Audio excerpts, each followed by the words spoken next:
नमस्कार विद्यार्थी पालक मित्रांनो, आपल्या सर्वांचं स्वागत आहे विजन करिअर काउन्सिलिंगमध्ये. मी योगेश्वर गुट्टे, आपला एज्युकेशन आणि करिअर मेंटॉर. दरवर्षी विद्यार्थी आणि पालक यांच्यासोबत शासन असेल, काही प्रायव्हेट यंत्रणा असेल, ह्या अन्याय करतात आणि हा अन्याय दरवर्षी वाढतोच आहे. दरवर्षी याबद्दल वाच्यता करण्यात येते, याबद्दल चर्चा करण्यात येते, परंतु हा प्रॉब्लेम नेमका काय आहे, ह्याचं सोल्युशन काय असू शकतं आणि हा कशामुळे येतो ह्याच्याबद्दल कोणी चर्चा करत नाही. प्रॉब्लेम आला, प्रत्येक यंत्रणा यावरती हे आमचं काम नाही, ही आमची जबाबदारी नाही म्हणून यावरती हात वर करते आणि दरवर्षी विद्यार्थी आणि पालक ह्या दोघांवरती खूप मोठा अन्याय एका स्कॅम मार्फत होतो. तो मग स्कॅम म्हणजे आता आपण नीट बद्दल पूर्ण देशभरात बघितलंच, पण महाराष्ट्र सिटीमध्ये पण हे वर्षानुवर्ष जेव्हा जेव्हा जिथे जिथे CBT exam, computer based test जिथे जिथे घेण्यात आलेल्या आहेत, त्या सगळ्या एक्झाम मध्ये कुठे ना कुठे स्कॅम होत आलेला आहे आणि भविष्यातही होईल याची मला 100% खात्री आहे. आता नेमकं काय हे प्रकरण आहे समजून घेऊया आपण. जसं आपल्या तुम्हाला लिहिते की MSc CET मध्ये स्कॅम. आता बघा, हा स्कॅम म्हणजे काय झालेला आहे की तुम्हाला दरवर्षी प्रोव्हिजन मेरिट लिस्ट आपल्या पुढे येते, मेडिकलची पण येते, इंजिनिअरिंगची पण येते. त्यामध्ये आपल्याला काही सस्पिशियस मुलं सापडतात ज्याच्यामध्ये त्या मुलांना कमी मार्क्स असताना देखील, म्हणजे बोर्ड एक्झाम मध्ये कमी मार्क्स आहेत किंवा त्यांचे सेंटर दुसरीकडे कुठले तरी आहेत आणि त्यांना अचानकपणे मेरिट लिस्ट मध्ये नेमकं पहिल्या 100 मध्ये, पहिल्या 500 मध्ये त्या मुलांची नावं आहेत. याही वर्षी खूप मोठ्या प्रमाणामध्ये ती नावं आलेली आहेत. त्यामध्ये काही राजकारण्यांची पण त्यामध्ये मुलं आहेत. सगळं काही एक्सपोज बहुतांशी प्रमाणात झालेलं, पण प्रकरण आपल्याला समजून घ्यायचं नेमकं काय आहे. बघा, काय होतं, दरवर्षी 2 वेळा सीईटी ऑनलाईन कंडक्ट करण्यात येते. यामध्ये मुख्य मेन प्रॉब्लेम हा आहे की शासन ही एक्झाम घेतं, पण पैसे फक्त शासन घेतं. एक्झाम ही प्रायव्हेट एजन्सीकडनं कंडक्ट करण्यात येते. प्रायव्हेट एजन्सीकडनं एक्झाम कंडक्ट करणं ही सगळ्यात मोठी चूक आहे. हा स्कॅम होण्यासाठी ही एक गोष्ट जबाबदार आहे. आता याच्यात तुम्हाला माझ्या थंबनेलमध्ये दिसेल की रोल ऑफ सीईटी सेल, हा जो काही स्कॅम विद्यार्थ्यांसोबत होतोय की ज्याच्यामध्ये MSc CET मध्ये कमी म्हणजे जे मुलं डिझर्व करत नाहीयेत त्यांचे मार्क्स आपल्याला वाढलेले दिसतात. हे नेमकं हे कशामुळे, ह्याच्यामध्ये सीईटी सेलचा काय रोल आहे? सीईटी सेल काय करते, विद्यार्थ्यांकडनं फीस घेतं, ऍप्लिकेशन घेतं, एक्झाम कंडक्ट करताना ते तुमचं हॉल तिकीट इश्यू करतं आणि एक्झाम घेतं. पण एक्झामिनेशन कंडक्ट करणाऱ्या एजन्सीज आहेत त्या किती विश्वासपात्र आहेत हे सीईटी सेल पाहतं का? नाही. एक्झाम कंडक्ट करण्यासाठी जे ऑफिसर असतात, फिशिंगसाठी जे मुलं असतात, ते किती शिक्षण घेतलेले आहेत, त्यांची काही मिनिमम पात्रता आहे का नाही, आणि जरी ती पात्रता कागदोपत्री असेल, ऍक्च्युअली ती पात्रता आहे का नाही हे सीईटी सेल चेक करत नाही. कितीतरी एक्झाम सेंटर्स मध्ये exam engineering first year second इयरचे मुलं सुपरवायझर म्हणून जाताना आम्हाला दिसलेले आहेत. त्याची यादी आम्ही सीईटी सेलच्या डायरेक्टरना देऊ. पण आता काय असतं, याच्यामध्ये मेन मुद्दा काय बघा, दरवेळेस आपला रोष जो आहे तो सीईटी सेलवर का निघतो? हे सगळं होण्यामध्ये जबाबदार एक ऍडमिनिस्ट्रेशन कुठलं असेल ते म्हणजे सीईटी सेल. सीईटी सेल याच्यामध्ये जबाबदार आहे. सीईटी सेल काय करतं, आता जर आपण म्हणलं सर सीईटी मध्ये स्कॅम झालाय, खूप जणांनी पेपर मॅनेज केलाय, ते म्हणतात आमचं काम हे नाहीये. सीईटी सेल काय म्हणतं, आमचं काम हे नाही, आमचं काम काय, कंडक्ट करणं, परीक्षा कंडक्ट करणं. मग ती ट्रान्सपरंटली हो, ती त्याच्यामध्ये चिटिंग हो, हा आमचा संबंध नाही. आम्ही पेपर काढला, आम्ही ऑनलाईन पेपर व्यवस्थित घेतला, आम्ही सेंटरला पेपर दिला, एक्झाम कंडक्ट झाली, बस. पेपरमध्ये कितीतरी वेळेमध्ये मुलांचे पीसी बंद पडतात, मुलांचा पेपर सबमिट होत नाही, चांगला पेपर गेलेला असतो, कमी मार्क येतात. यामध्ये पारदर्शकता दरवेळेस नसते. तरी देखील आपले जे आरोप असतील ते सीईटी सेलचे जे कमिशनर आहेत दिलीप सरदेसाई सर, आदरणीय दिलीप सरदेसाई सर, अजिबात मान्य करत नाहीत की आमची चूक झालेली आहे, आमच्या यंत्रणेकडनं चूक झालेली आहे. ते शासनाचे अधिकारी असून, ते जनतेचे अधिकारी असून, ते फक्त मंत्री आणि मुख्यमंत्री यांच्या सेवेमध्ये ते असतात. त्यांनी दिलेले आदेश पालन करणं, त्यांनी सांगितलेल्या सूचनांचं पालन करणं, पण सामान्यांसोबत काय होतंय, सामान्य विद्यार्थ्यांना काय फेस करावं लागतंय ह्याच्याकडे त्यांचं 100% दुर्लक्ष असतं. 100%.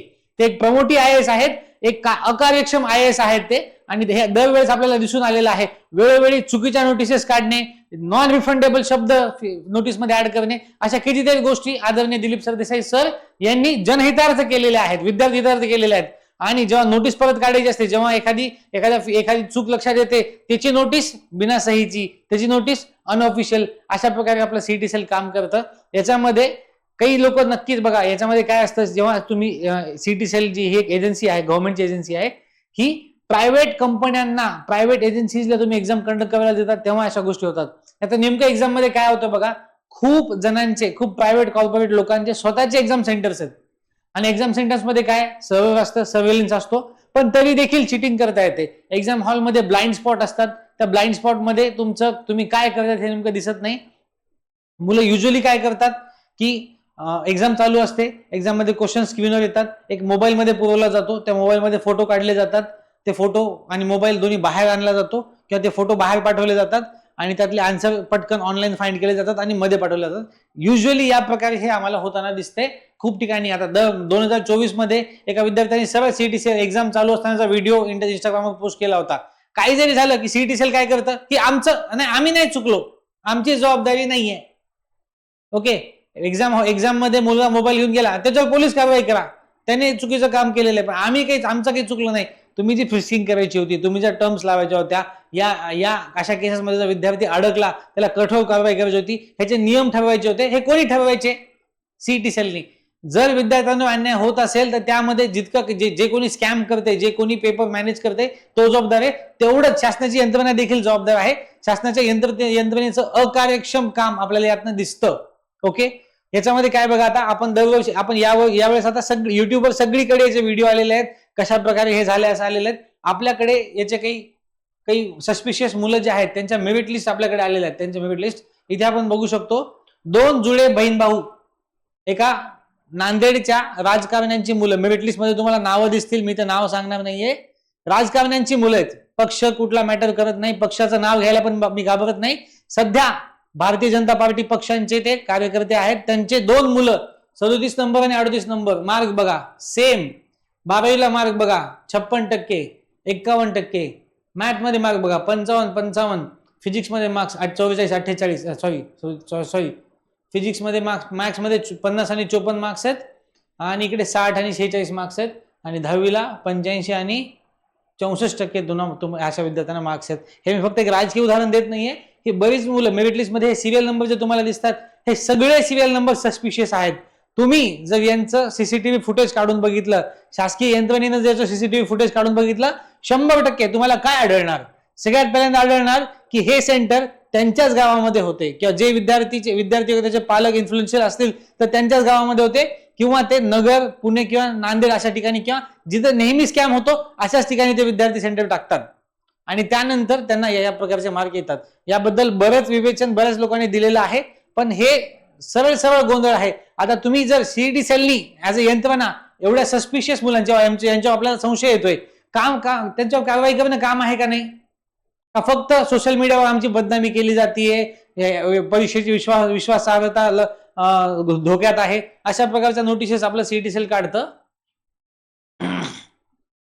बघा, ही नोटीस मध्ये काय आहे?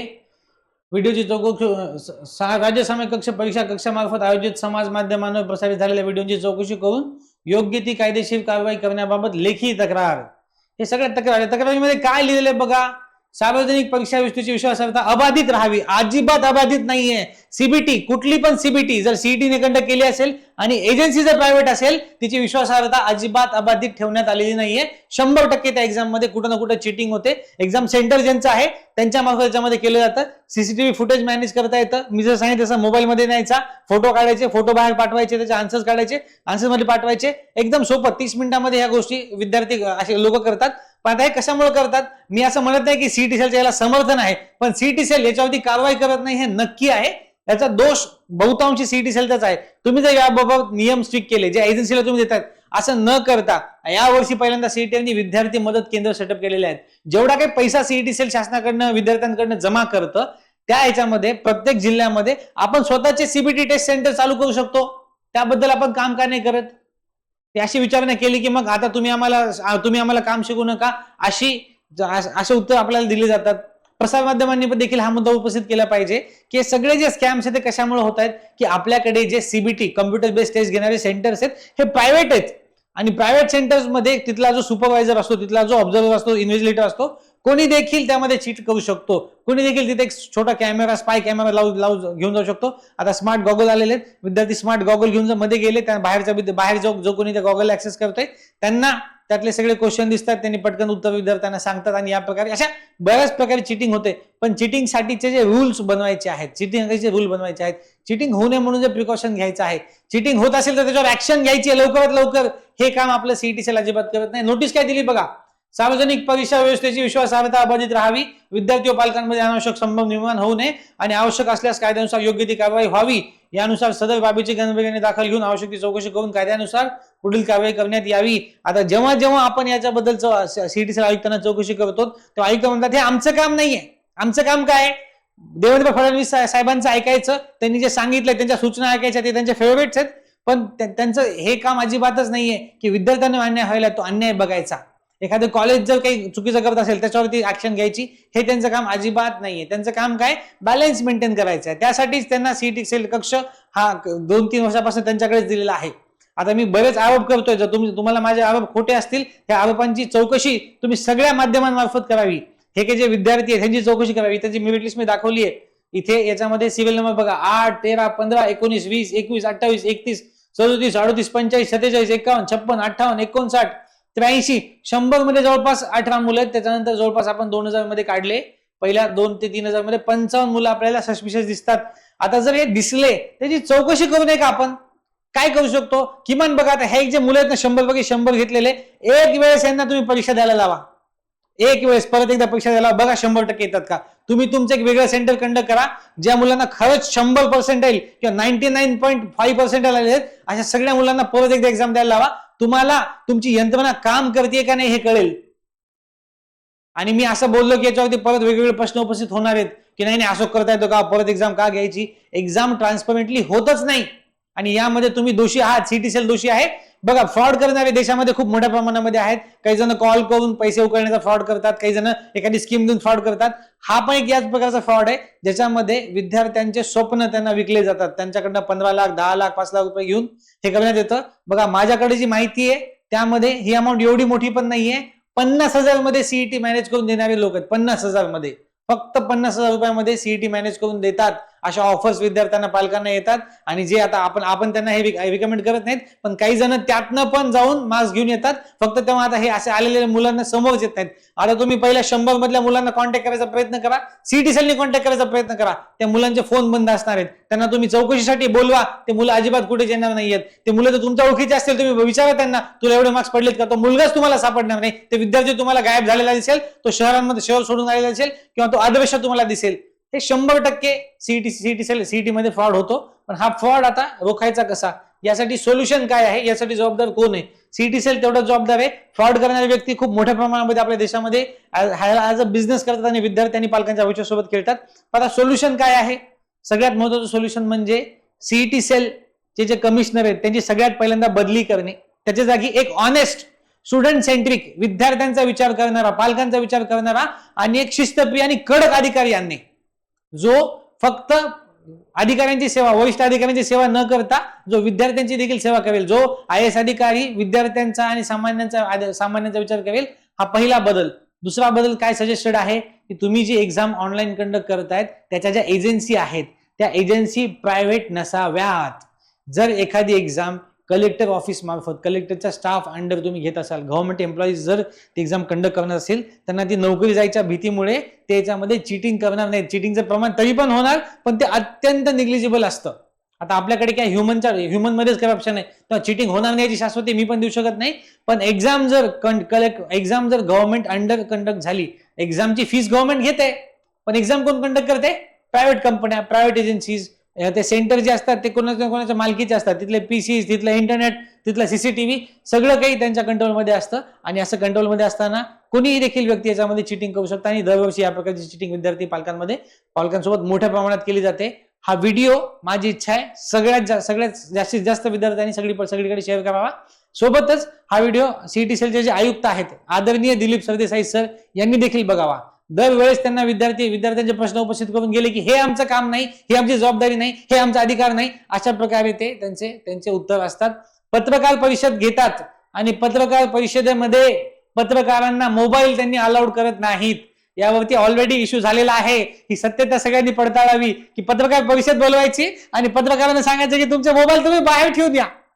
अशा प्रकारचे कमिशनर आपल्याला लाभलेले आहेत. सीईटी सेलचे आयुक्त आपल्याला लाभलेले आहेत. माझा आयुक्तांवर वैयक्तिक रोष नाही, माझे आयुक्त काही काही कामं खूप चांगले करतात, पण काही कामं इतके चुकीचे करतात की ते IAS कसे झाले किंवा त्यांना पदवी कशी मिळाली का, तेव्हा ते त्यांना प्रमोशन कसं मिळालं याच्यावरती आमचा विश्वास बसत नाही. कारण किती जरी घोटाळे झाले तरी ते चूक मान्य करत नाहीत. तरी ते म्हणतात नाही सीईटी सेलची चूक नाही. चूक जरी सीईटी सेलची नसेल, कारवाई करणं सीईटी सेलचं काम आहे. जेव्हा एखादा मुद्दा मीडियापर्यंत जाणार, एखादा वरिष्ठ पत्रकार त्याला उचलणार, मंत्र्यांपर्यंत नेणार, तेव्हा तुम्ही त्याच्यावर ऍक्शन घेणार. आणि एखादा सामान्य माणूस जेव्हा तुमच्यापर्यंत पोहोचतोय तो म्हणतोय सर करेक्शन विंडो ऍड करा सर, तेव्हा तुम्ही म्हणा नाही नाही वरून सांगितलेलं नाहीये, आम्ही नाही करू शकत, आम्हाला वरून सांगायला पाहिजे. तुम्ही फीस वाढवण्यासाठी स्वतःची बुद्धी लावली. इंजिनिअरिंग प्रवेश प्रक्रियेमध्ये फीस वाढवण्यासाठी स्वतःचं डोकं लावलं, 1000 चे 6000 केले.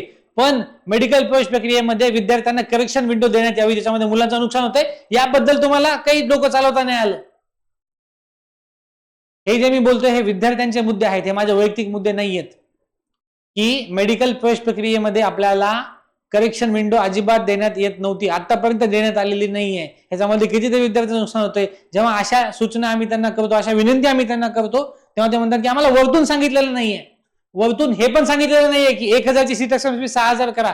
आणि याच्यावर जेव्हा आपण आंदोलन करतो, याच्याबद्दल जेव्हा आपण सगळीकडे आवाज उठवतो, तेव्हा एक नोटीस येते. ती नोटीस तुम्हाला दाखवतो, त्यांचं इंटेन्शन त्याच्यामध्ये दिसतं.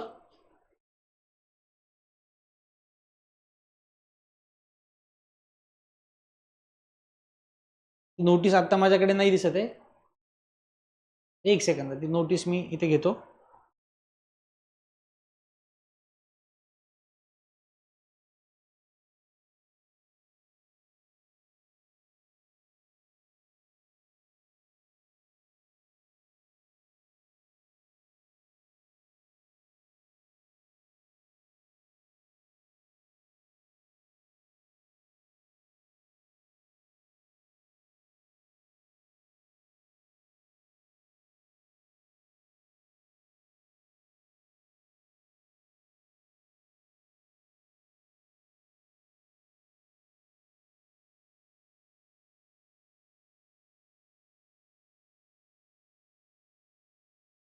ही नोटीस तुम्हाला इथे आलेली दिसेल. सीट ऍक्सेप्टन्स काय लिहिलंय बघा.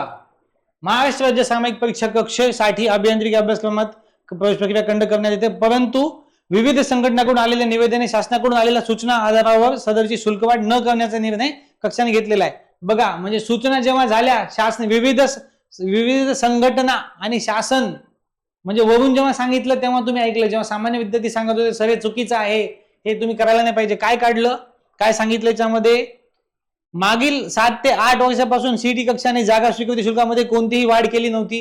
जागा स्वीकृती शुल्क वाढवायची गरजच नाहीये, ते ऍक्च्युअली तुम्ही घ्यायला पण नाही पाहिजे. कुठल्या बेसिसवर ते घेतात याचं एक्सप्लेनेशन आयुक्तांनी मीडियाला आणि सर्वांना द्यावं की 1000 रुपये कशासाठी.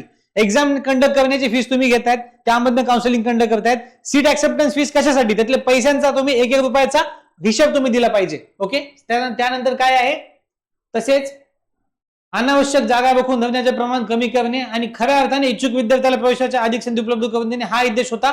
हा उद्देश अजिबात नव्हता. असं करायचं असेल तर तुम्ही संविधानिक पद्धतीने तुमच्या प्रक्रियेमधले नियम बदलू शकता. त्याच्यामध्ये सीट ऍक्सेप्टन्स फीसच्या ऐवजी ऍडमिशन साठी तुम्ही डिपॉझिट तुम्ही चार्ज करू शकता.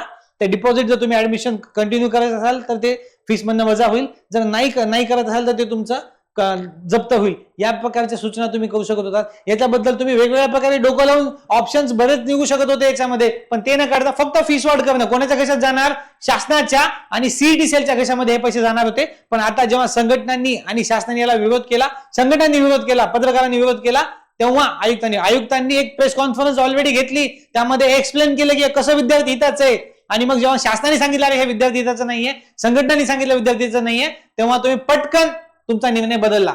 कशा प्रकारचे तुमचे निर्णय आहेत. एका IAS नी घेतलेला निर्णय 2 दिवसामध्ये बदलला. 2 दिवसामध्ये तुम्ही पत्रकार परिषद घेऊन 2 दिवस झाले, लागली तुम्हाला नोटीस काढावी लागली. असे निर्णय घेऊच नका ना तुम्ही.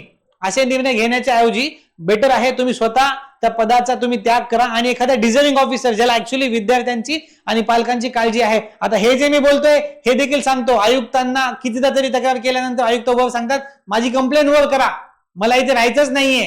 हे देखील आयुक्ताचे स्टेटमेंट आहेत, माझी कंप्लेंट वरती करा, मला इथनं बदली करून जायचंय.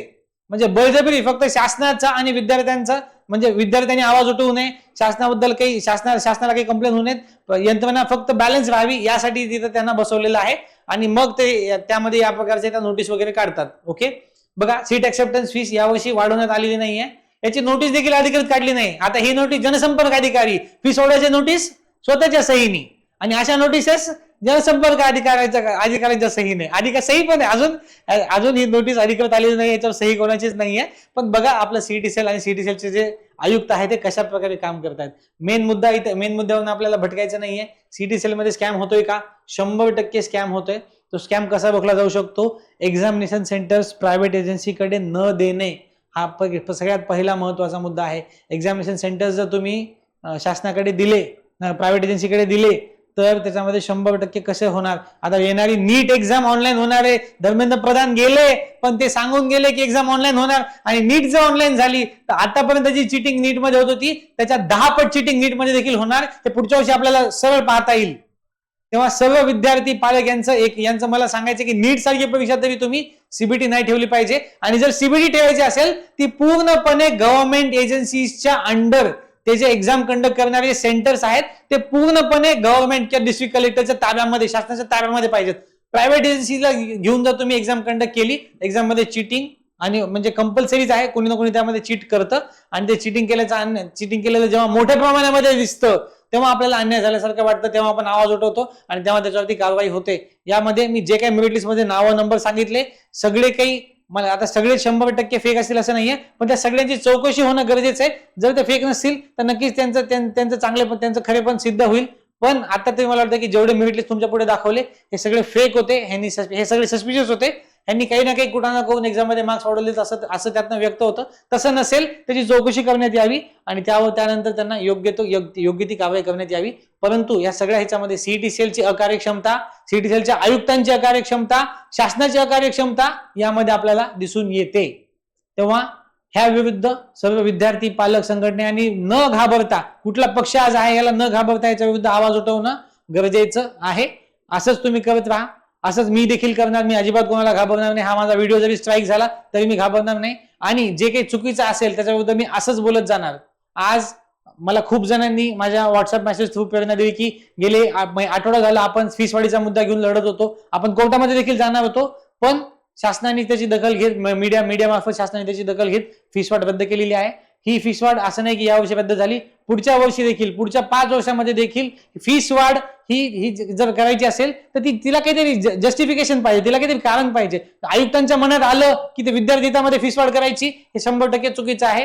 तर सगळ्यांनी अशा काही घटना होत असेल सगळ्यांनी एकत्रित येणं गरजेचं आहे. सगळ्यांनी एकत्रितपणे याविरुद्ध आवाज उठवणं गरजेचं आहे.